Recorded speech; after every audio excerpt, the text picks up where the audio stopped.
Please note that this Under the Sheets may feature themes of violence, cursing, mental health, and descriptions of sexual acts and desires.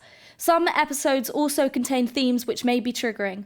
Please take care of yourself and don't hesitate to ask for help if you need it.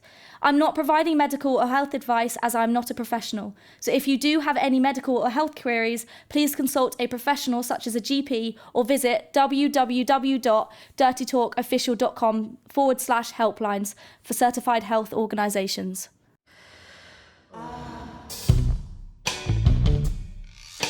Laugh about it. Give it to me, baby. Learn about it. Love it or hate it. Let's do it. Under the Sheets with Tatiana Ashbourne and friends. Welcome back to Under the Sheets with Tatiana Ashbourne and friends. Brought to you by Dirty Talk. I'm Tatiana Ashbourne and these are my friends. This is Joe, everybody! Thank you so much for coming on the show. I really appreciate you being here. Are you nervous, excited? I'm nervous. Okay. Yeah. Oh, God. I'm getting more nervous the more I think about it. Yeah, okay. Let's just move past it. Yeah, we're on it now, so yeah. Too late. Too late to be nervous. So we met as actors, which was very good, and haven't seen each other for 3 years. So I feel like this is our reunion. Best 3 years of my life, honestly. We're going to move past that very quickly. So did you bring an item from your room? I did. Yes, go on. I brought this camera. Amazing. This film camera. It's one of 9 that I own. Yeah. And the only one that actually works. Okay. And I took it, I quite like travelling. Yeah. I took it across Italy with me and across Amsterdam with me. And it's actually still got the film in it. Amazing. So I'm going to be really fragile. Yeah. And so what's your fascination with them? Fascination? Well, if you've bought so many and some don't even work. To be fair, 6 of them were given to me because my dad's dad died. Right, and, so he gifted all of these cameras. Oh, amazing. And I'm very slowly trying to put them back together. That's so cool. Yeah. And so are you getting any nudity photos on those? With the old-fashioned film cameras? Yeah. No. I think it puts people off when you walk around a club wearing these. Slightly. You're like an absolute tourist. Yeah. Okay, amazing. Thank you very much for bringing that along. So I've got a few would you rathers to get us into the mood. Okay. Would you rather let your spouse date your best friend or your arch enemy? Arch enemy. Why? Because they're not part of my life, really. Okay. Whereas my best friend wouldn't it is. frustrate you because they're with someone that you really dislike? But I think in my head, it depends how much of an arch enemy they are, but in my head they're already as low as they can get. Yeah. So they can't get any lower.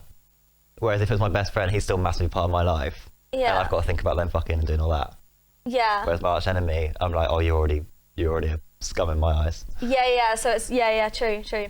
Would you rather be rich and ugly or poor and good looking? And you can't choose both. Well, rich and ugly or poor and good Rich looking? and ugly or poor and good looking. Good looking. Poor and good looking. Because I think typically in the shit society we got, you can work your way better. You can get your way up. Yeah. Because you're good looking. Yes. Yeah. And would you rather masturbate until your penis is completely raw once or never be allowed to touch your genitals again? I can never touch them. Yes. Ooh, that's a... So I can never wank again, or I can wank into my...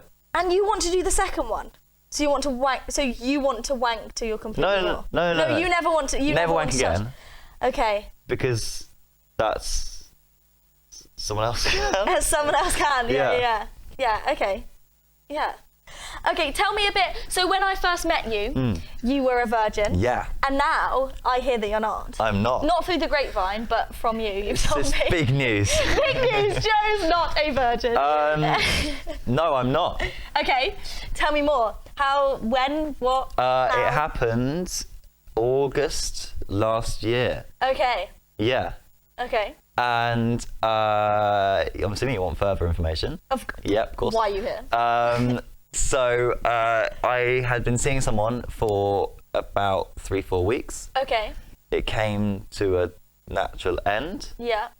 And then 6 months later, we met up for drinks. Yeah. And genuinely didn't know it was a 2-for-1 night. Right. So it ended up with 9 cocktails at the table. Amazing. Both got absolutely fucked. And then fucked. Well, I got much more drunk than she did. Right. I then made a move, just as outside the bar. Yeah. And then ended up going back to hers. En route, I threw up countless times. Oh, so God. sexy. Yeah. And then passed out. Next morning. Yep. No. What? Yeah. The next morning The it next morning, happened, the next- or in the day it happened? Next morning. That night it happened. The next morning after I woken up from passing out. Yeah. We were like, yep, cool. I'm fucked. Wow. Were you nervous? No, because we were quite comfortable with each other before. Yeah. And I think we were both a bit tired, a bit Yeah. hungover. And But had they had sex before? no, it's both our first times. Okay. Yeah. And after it happened, did you feel like you were meant to get back together, or? I don't know. I think it was a slight grey area. We weren't Yeah. really sure. And then that just naturally fizzled out into a friendship. Yeah. Okay. Yeah. And since then, Yeah. have you been on a mission? On a mission. Have you had sex several times after? I've had sex after. Yeah, Okay, yeah. I wasn't okay. sure what sort of mission you were pursuing. Yeah, I have. Yeah. Okay. Yeah. So after that, I went on a trip to Scotland, sexiest country in the world. Wow. And Were they Scottish? no, they're Italian. Oh, that is luxury. And ended up sleeping with her, and then later on found out that she was my best friend's best friend. My best friend's best friend. Right. Okay. I Didn't get know it. that at the time. No way. That's so strange. Yeah. That was just like a one-time thing, Yeah. and then they're not friends anymore. So it's fine. Because of you. No, not because of me. That Okay. was separate issue. Separate issue. Okay. Yeah. And can I know your most embarrassing sex story? Yes. Yeah. And I don't mind saying because I don't come out awfully in it. So there's a brief. I had a brief, like, I'm gonna call it a fuckboy phase Okay. for like 3 weeks, 4 weeks. So But what's really I very think it's just more of like a mentality thing actually. Okay. Where I was like, oh, you know what, let's be a prick. Yeah. And so I got Tinder for 3 weeks Right. and just messaged, and obviously I never thought of anyone I don't like dating apps, don't like dinner. I'd much rather meet people in person and do it all in person. Yeah, naturally. So anyone I ever met on Tinder or messaged on Tinder, I don't think I ever really saw as like a potential partner or anything further. Obviously, if Yeah. that came along, then well, hey. Yeah. Yeah. But I met up with one person off Tinder, and she ended up driving quite far to come meet me one night. Yeah. After I'd done like a 7-8 hour shift and whatever, quite tired. It's about 9 o'clock in the evening. Okay. Met up, went for a drive. It was actually really awkward the first time we met. Like, we messaged for probably about a week. Yeah. It was really awkward. And then ended up going up to the top of a golf course in the car. Okay. Had like music on in the car, had like the car lights on, whatever. Sat over a hill overlooking the town. It was really scenic, really romantic. Yeah. We ended up getting back of her car and like making out for a bit, and then she ends up sucking me off. Right. And midway through, now this is the main part, is midway through, not at the end, Yeah. which for comedic reasons I think would have been much better, but throughout midway through, she looks up at me whilst in the back of her car Yeah. and looks me in the eyes and says, "Good soup."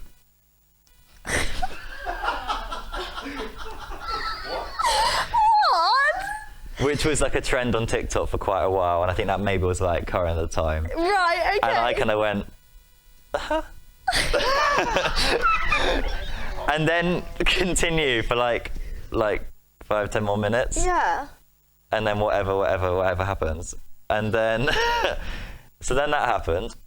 Obviously we didn't fuck, Yeah. and then got back into the front of the car. Wait, you did or didn't? We didn't fart. Okay. Then got back into the front of the car. It's now about midnight. That happened. Yeah. Feeling a bit awkward. Yeah. She's absolutely fine, actually. Did she realise she said something wrong or not? No, I don't think I let her know. Because obviously we're in a situation where we're quite exposed. And so she's absolutely like really comfortable still. Yeah, yeah. Which then makes me feel even more uncomfortable because she's so comfortable. So now sat in the car, it's where it gets worse. I'm now in a mentality, it's about 1 o'clock in the morning. I'm also shattered. Yeah. That's just happened. It's a bit awkward. All I wanted to go is go to bed. Yeah. And go to sleep. And I couldn't write this. Because we had music and lights on, her car battery had drained. Oh no! And she couldn't start the car. Oh. So we're now stranded on a hill What a nightmare. in a town that she doesn't live in. And I live 2 minutes away, I was fine. And so we ended up walking around for a bit and like chatting, and like I think we're almost like questioning like what happens now. Yeah. And I was quite keen to go to bed. And Without her. I just think it's the thought of waking up the next day. It's now become a running joke with my friends. Yeah. The whole good soup thing. Yeah. And it's just anytime. And also people say it a lot because it's such like a phrase people say quite a lot. Yeah. And every time I say it, like PTSD, it's just like, and so ended up, she ended up getting an Uber back. Oh my god. An Uber back. So what did she do with the car? Left it, and the next day to come and pick it up. I wasn't there for that, but the next day she finally came, and breakdown people came and towed the car down the hill. And you don't think she expected for you to invite her back? I think she might She have. probably does. Yes. Yeah. It was quite a yeah. Oh no. So I'd say probably that's quite embarrassing. Yeah. Yeah. I mean, oh my god, that's so funny. I mean, I've heard a lot of, not me personally, but so many people have told me what other people have said, and it does make me laugh. One of my questions is, are you an online dater? But you're not until... I don't like it. I just because I also worry that like, what if I met someone online, they ended up being like they might have been like the perfect person or whatever. Yeah. But from one message I might have read wrong, they've now gone. That is true. And that's it. Yeah. And also everyone's not really who they really are online. It's just like, I'm much rather also, again, even my friends, I'd much rather go and meet you, travel an hour to go meet you instead of having a call for half an hour. Yeah. Because it's just, I'd much rather meet you in person. But I also think that, like, I don't mind if anyone else does it or whatever, but I always thought for myself, I don't mind meeting someone, but then I'm worried that if they're like the one, and then when people ask me how I met them, I want a story to tell rather than, I just met them on Tinder. Yeah, I mean, there's a slight stigma against like, we met online, we met through that. Yeah. So I guess that might be part of it. But I don't know. I'm quite like active socially, and I do meet quite a lot of people just generally in passing quite a lot. Yeah. So I think it's only that brief phase where I maybe wasn't doing that, whereas now like I meet people quite a bit, and Yeah. I don't need the support of Tinder. And have you ever had a serious relationship? I've never had a serious relationship. No. No. Okay. Are you feeling like you're ready for one, or? I think I genuinely have always been ready for one. Yeah. I just think different things have come in the way when it might have gotten to that stage. Yeah. So I think there've been a few occasions where it's like it's gotten to a certain point, and for whatever reason I get so angry at myself for it, because obviously it's a way I want to feel, but for whatever reason I naturally lose the spark or the connection or whatever. Yeah. And there's no way you can like verbally explain it to them without you coming across like a brick. Yeah. And so I've got so many times I've been so upset with myself, like I wish I could feel that and I wish I could feel this, but I can't. Yeah. And so you've had to naturally come so close. And so when a lot of your friends in a relationship now? Yeah, quite a few of them are. Okay. Yeah. And do you feel like when they're with their relationships, do you feel like you need to have one, or do you feel left out, like your friends are spending more time with their partners than they're spending with you? I don't think I've ever felt left out. Yeah. Because I've always been quite secure with my friends Like I think I see my friends equally. I don't think my friends' relationships that much have impacted my friendships with them because I'm much more secure with their friendships. Also, I'm secure in the fact that they know that the friendship, I think, is almost more meaningful. Yes. Yeah. Than a relationship. Yeah, I get that. Yeah. And so through lockdown, you did really well on TikTok. You were posting videos of your music, making jokes through song. Yeah. Which I absolutely loved watching, and many of the world did too. How did that impact you? Did you feel a pressure to post? Did you feel like, oh, suddenly the whole world is watching you? Well, I've always been quite confident and quite. I've always liked putting myself out there. Always putting the hand up first. Always like getting up and doing stuff. I think I loved it. I loved it so much. It's such a weird part of my life to look back on. Because I don't like myself then at all. And it's like I say, I only think I've like come into myself in the past 6 months or so. Whereas back then I was a very different person, looked very different, didn't really know what I was doing. But I think I think there was a pressure to post. I mean, I did the trend for 35 days straight. And I think it got to I remember it got to day 7. I was like, I'm running out of stuff to say. And then luckily, something in the news changed. And I could talk about that. But I think it got to day 30 and I was like, this is just dragging out. And there was a pressure to post and people were like requesting songs they wanted done and stuff like that. And I had other people contacting me. And also because I didn't take myself seriously doing it. That's when opportunities came my way and I declined them. Because I was like, this is a joke. Like, come on, I can't talk about this professionally. It's not a real thing. And then I kept it all going for a bit, and then it's just naturally phased out. And has it naturally phased out because you've done different things with your life now, or do you think it was mentally too stimulating, or you knew that wasn't who you had become? You know? I think I've become a different person, and also I'm just busier. Like back then obviously we were all locked down for like so long. Whereas now like I've got plans, I'm doing stuff, and now I don't need that to stimulate myself. In entertainment wise. It's and you have slowly started back up TikTok or not? I've still just stayed away. I mean, I posted like 6 months ago, and it's probably just like a weird little flick of photos and stuff like that. So it's nothing. I'm more of just a casual viewer of it than a poster. But I've still got that following there, and because of the industry I'm going into, like doing acting and music. I think I know that I can always come back to that in terms of like a publicity thing. As in like I've got a platform where I know I can get a certain amount of views. And use that. And because you're going obviously into the industry and you have to deal with like abuse online as such, or online commentators commentating. I don't know. But so how do you think have you had to cope with that already, that you'll know how to cope with it when it happens, if it happens? I think so. I think I've depended responding to people who comment. And I used to do a brief period of lots of live streams, and that's like live in the moment stuff, which is like responses that you can't necessarily think about too much. Because they're right there and then, and if you slip up or fuck up, then you can be cancelled or whatever. But I've always been quite good at, like, you get lots of like trolls and lots of people like saying just random stuff. Nothing for you, it's just for their entertainment. Just to mess up a live stream, something like that. And I've always just don't address it at all. Don't look at it, ignore it. So I think I've got a fairly decent grasp at dealing with the media.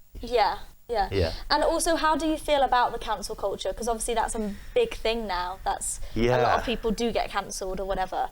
Do you think a lot of people that are getting cancelled, do you believe that is it that they say like they have one slip up, or is it that they have like a big thing that's a problem, It's so tricky because one person can be an absolute gem and then say one mess up thing, and when it's taken out of context and can be edited and things can be changed, then they're done for life. And I think it's so tricky. And also I know lots of people, because obviously I know lots of people in the industry as well, who are quite panicked in their life right now and the moments they're doing now, because they're questioning everything they've done in the past, everything they're doing now, and just overthinking a lot, which then becomes a lot of stress. Me personally, I'm very much past the past.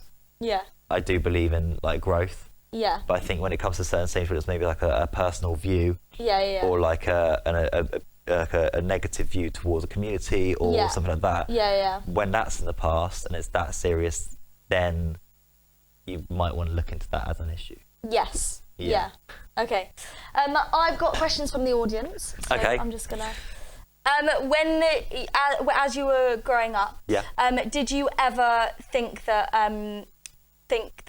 the people around you, did they have an effect on who you became as? Yeah, I think you I was older. influenced quite a lot by the people that I was around. Yeah. And by friends mainly. I've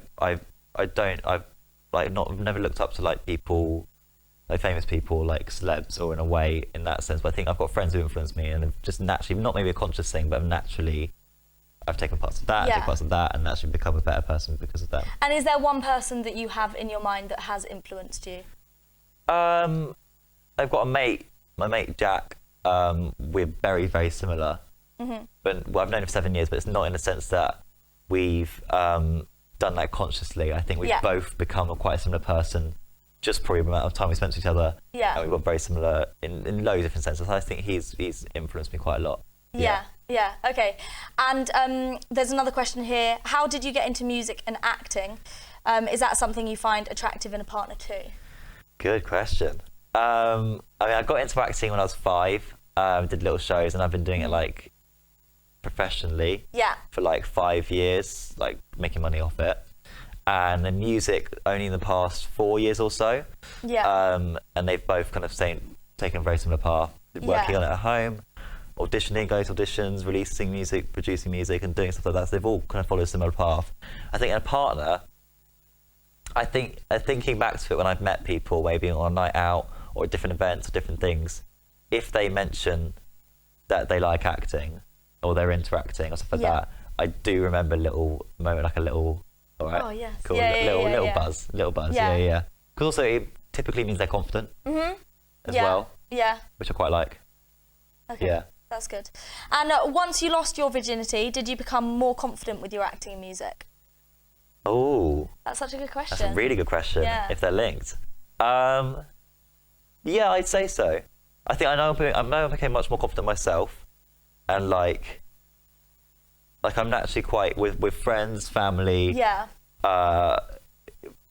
like partners' interests and like work colleagues. I'm quite flirty naturally, Yeah. Okay. just for a joke. Yeah. You don't Which- realise that you're doing it. Don't realise I'm doing it. But Yeah, I think that came from that, and I think in terms of the acting, I think that boosted me up a bit more, and almost might have slightly boosted my ego slightly. Yeah. But in like a positive sense, that I could see myself in roles possibly that I might not have done Okay. before I had sex. Yeah. Because obviously I was a very different person before then as well. Yeah. So I think it has affected me positively in terms of my acting, and more confident. Yeah. And what I always want to know is, when we're talking about acting, would you consider doing a sex scene? Would you Yeah, consider all I'd of do it. that? Yeah. Yeah. And having your own parts in front of camera. Yeah. I Yeah. do that. And are you very body confident, or? I'm not very body I don't know. Because that doesn't faze me at all. to be Yeah, honest. yeah. I could quite happily do that and do a sex scene no. like that. You got the setup. Yeah, but no, I mean, I think I've quite self-conscious in certain aspects Yeah. of like my body, but not to the extent that I will go to desperate measures to change it. Yes. Yeah, AKA yeah. I'm lazy. Okay, yeah, So in yeah. a sense like I think if I put loads of effort on, I could improve on the things I'm self-conscious about. Yes. But as I am right now, I could quite happily do a sex scene or do something like that. Yeah. Yeah. Very cool. Very good. I've got a gift for you for Have coming you? on the show. I have got you a pocket stroker. I don't know whether you use these sort of things, What the but fuck is it?